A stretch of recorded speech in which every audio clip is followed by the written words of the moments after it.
बिहार विधानसभा चुनाव से पहले चिराग पासवान की मुश्किलें बढ़ी। चिराग पासवान के औरंगाबाद जिले के जिलाध्यक्ष पर लगे गंभीर आरोप। रेप और आपराधिक घटनाओं जैसे गंभीर आरोप में हुआ नाम। कांग्रेस पार्टी की तरफ से गंभीर आरोप लगाया आदित्य पासवान ने। दलित महिलाओं पर अत्याचार करने का लगा आरोप।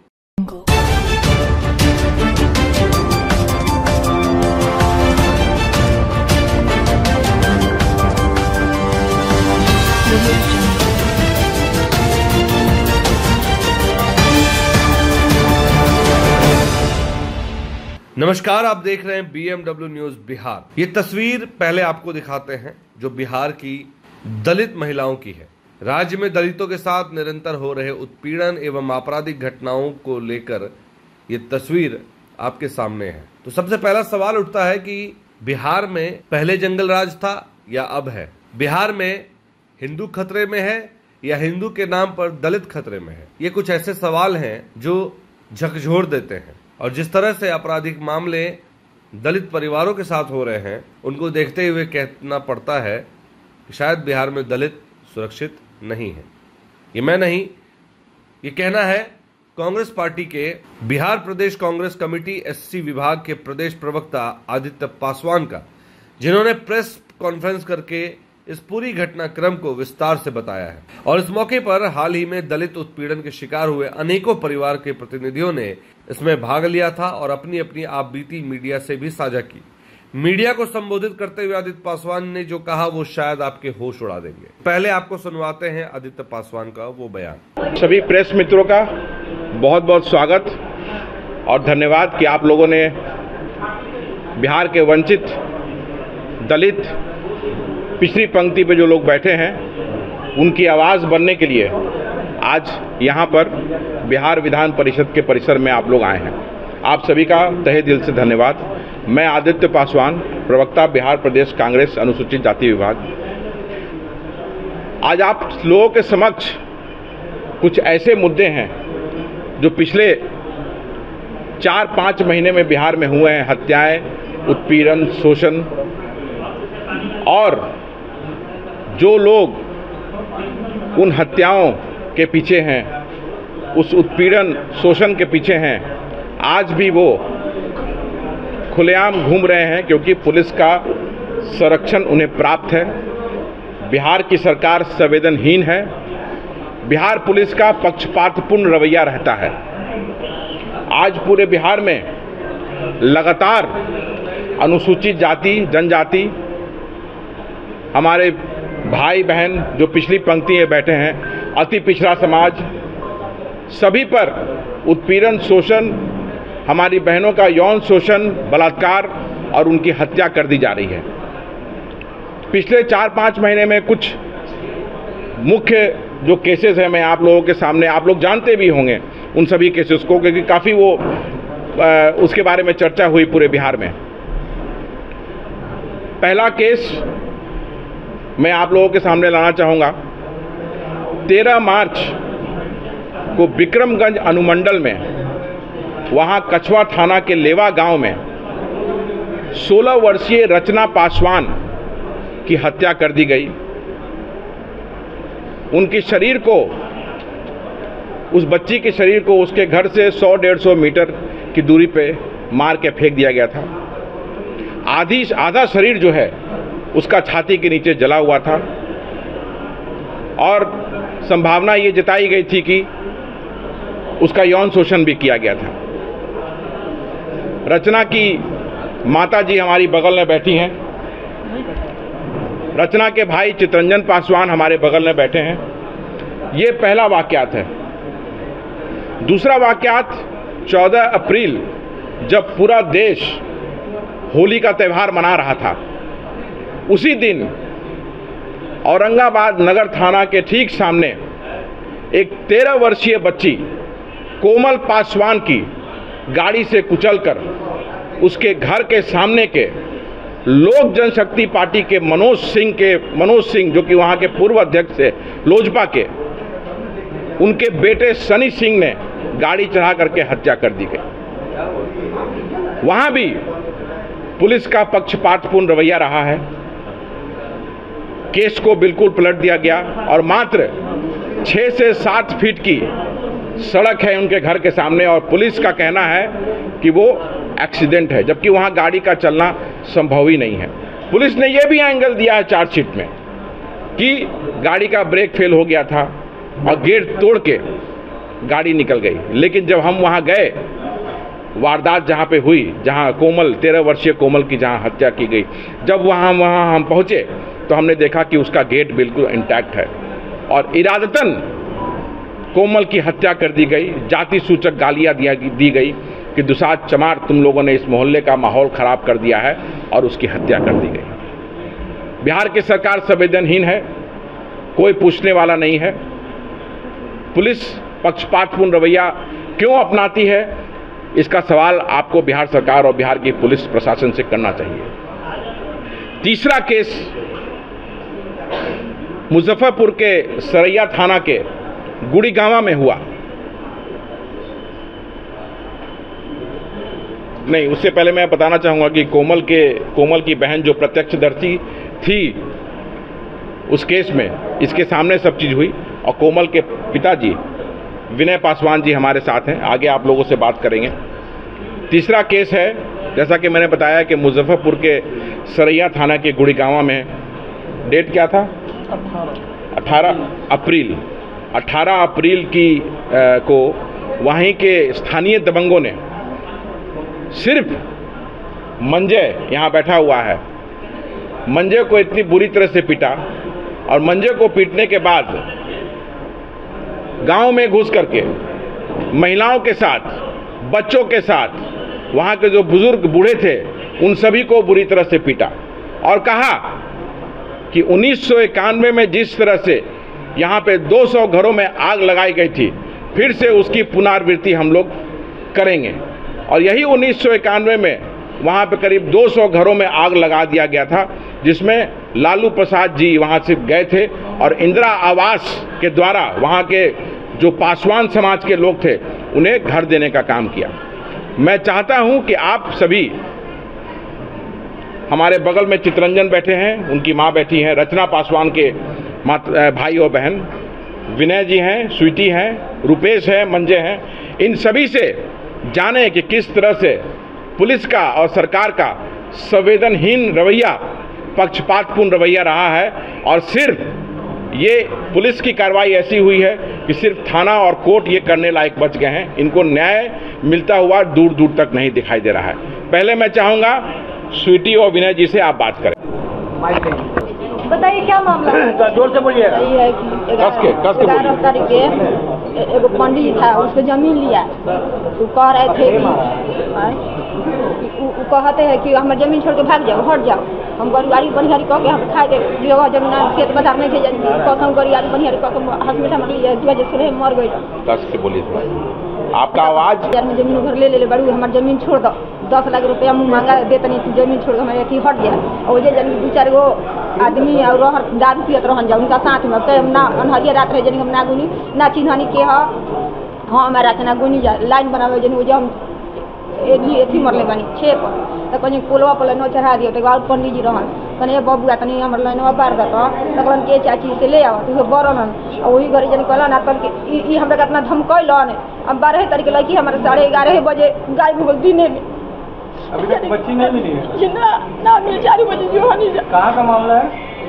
विक्रमगंज में। कहाँ बताइए कहाँ का मामला है, बताओ बोलो। विक्रमगंज मंडल FIR हुई है? FIR हुआ था, उसमें नाम हम लोग ओपन नहीं किए थे क्योंकि माँ का हम लोग यहाँ पर दोनों भाई रहते नहीं हैं, दोनों भाई बाहर रहते हैं। तो हम लोग 11 तारीख को साटा पर गए थे दोनों भाई 2 जगह, तो उधर से आए तो 12 तारीख को मेरी बहन 11:30 बजे करीब में लापता हो गई। 11 तारीख को माँ को धमकी दिया था पंडित ओम प्रकाश उपाध्याय जो तेजेश्वर नाथ का लड़का है, उसी का ज़मीन लिए थे हमारे बाप दादा। तो वो बोला कि ये ज़मीन छोड़ दो, हम तुमको 15-20 लाख महंगा देंगे, रोड साइड का ज़मीन है।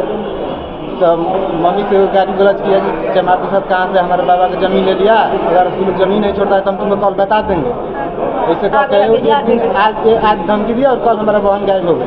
लेकिन मम्मी बात हम लोग से नहीं बोली, ये घटना तो हम लोग दिन भर खोजे उसको नहीं मिला। हम लोग कितना साल की घटना है? 16 वर्ष की थी। कब की घटना कब की? घटना है 12 मार्च को लापता हो गई है। 13 तारीख को सुबह में करीब 9-10 बजे उसका बॉडी मिला है। अच्छा, मतलब मार दिया? जी, कान काट दिया, आँख फोड़ दिया, घटना से कर दिया उसका कसम। किस अवस्था में पाई गई और कहाँ पे उनका शव मिला? उसका शव हमारा घर से करीब 150 हमारा की पिछाड़ी की 150 से कुछ दूर में मिला था। बात करने गई थी अहरी में, वही देखी तो हालांकि तो हम लोग वहाँ से उठा के तो उसका कान, आँख, नाक सब काट के फोड़ दिया, उंगली भी काट दिया था। इधर तेजाब डाल के जला दिया था उसको। अभी तक गिरफ्तारी हुई है? नहीं, अभी तक कुछ गिरफ्तारी नहीं। हम जैसे कि पहले FIR लिखवाए थे तो उसमें हम किसी को नाम नहीं दिए थे, कैसे हम गाँव पर रहते नहीं हम लोग। लेकिन जब हमारा मम्मी का होश में आई 2-4-5 दिन तो हमको बताई कि ऐसा धमकी हमको दिया था और कल कांड हो गया 12 तारीख को। तो हम ले जाकर मम्मी को थाना में वीडियो बनवाए बोले और SP साहब और DIG साहब के पास लिखित भी दिए हैं, उसका नाम दर्ज कराए, लेकिन अभी तक कुछ सुनवाई नहीं हुआ है। इस लड़के लोग आपस में होली खेल रहे थे, वहाँ पे गड्ढा खान के और एक दूसरे को गड्ढा में डाल रहे थे पकड़ के। 15-20 लड़के लोग मतलब आपस में होली खेल रहे थे, कीचड़ माटी होली, अपने घर के गेट के पास ही। और वो जो रंजय उसका जो बड़ा सा गेट है, तो गेट में ना छींटा पड़ रहा था कीचड़ माटी वाला, तो अंदर से ही मतलब गेट सटा हुआ था और गाली गलौज कर रहा था कि 2-7 चमार लोग मोहल्ला खराब करके रखी है, सब गाना बजा के रंडी जैसा नाच रही है, ऐसे वैसे मतलब गाली सुन रहे थे अंदर से।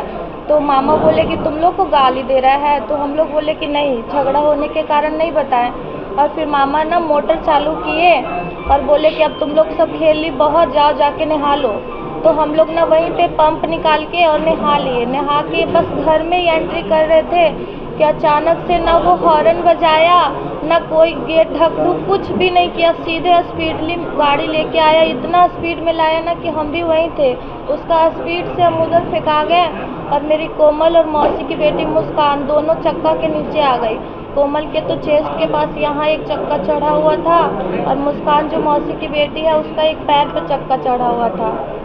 और कोमल को इतना मारा ना, और हम अकेले ही मतलब गाड़ी चालू ही था ना, वो गाड़ी पीछे कर रहा है ना कुछ कर रहा है, गाड़ी का चाबी लगा के वो वहाँ से, और हम लोग अकेले ही गाड़ी ऐसे करके ठेल रहे थे। ठेलने के बाद हम अपनी बहन को लिए ऐसे और हॉस्पिटल के लिए दौड़े।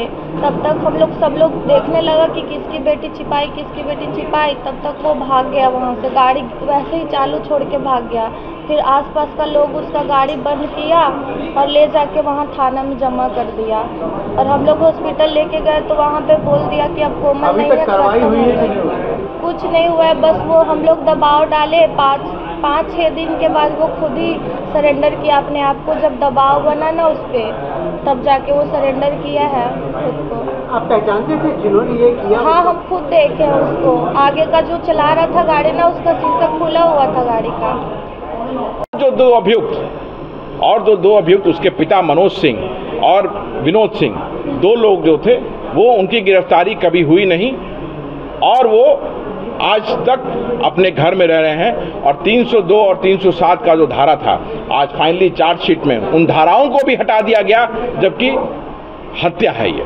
पुलिस ने सब लोगों ने, प्रत्यक्षदर्शी आपके सामने बैठी हुई है कि किस तरह से गाड़ी चढ़ा करके हत्या की गई। और हम जो हैं, हमारा प्रयास है कि आपके माध्यम से बात बिहार सरकार तक जाए, आदरणीय मुख्यमंत्री श्री नीतीश कुमार तक जाए और बिहार के जितने भी राजनीतिक दल हैं सभी तक आवाज़ जाए और सभी लोग मिल करके इस मामले को उठाएं ताकि इन परिवारों को न्याय मिल सके।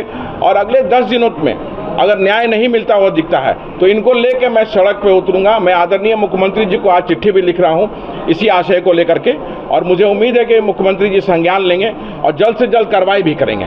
तो आपने सुना आदित्य पासवान को, जिन्होंने बहुत गंभीर आरोप लगाए, खास करके जो आरोप लगे हैं वो लोजपा जिला अध्यक्ष पे लगा रहे हैं। अब ये पूरा मामला आपको समझा देते हैं कि क्या है।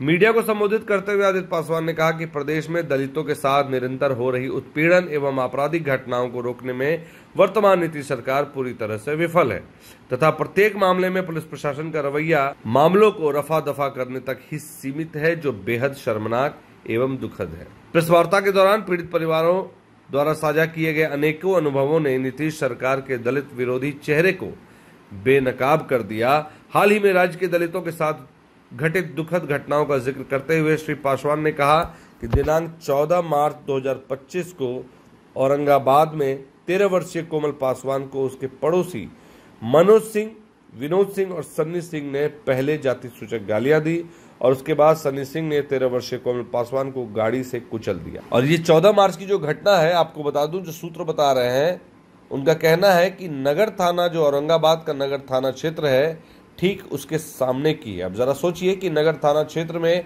नगर थाना के सामने अगर ये घटना हो रही है और पुलिस आंखों पर पट्टी बांधे है तो पुलिस पे सवालिया निशान तो खड़े होंगे ही। बहरहाल आपको ले चलते दूसरी घटनाक्रम पर। 13 मार्च ठीक एक दिन पहले विक्रमगंज अनुमंडल के कछुआ थाना के लेवा गांव में 16 वर्षीय रचना पासवान की निर्ममता से हत्या कर दी गई।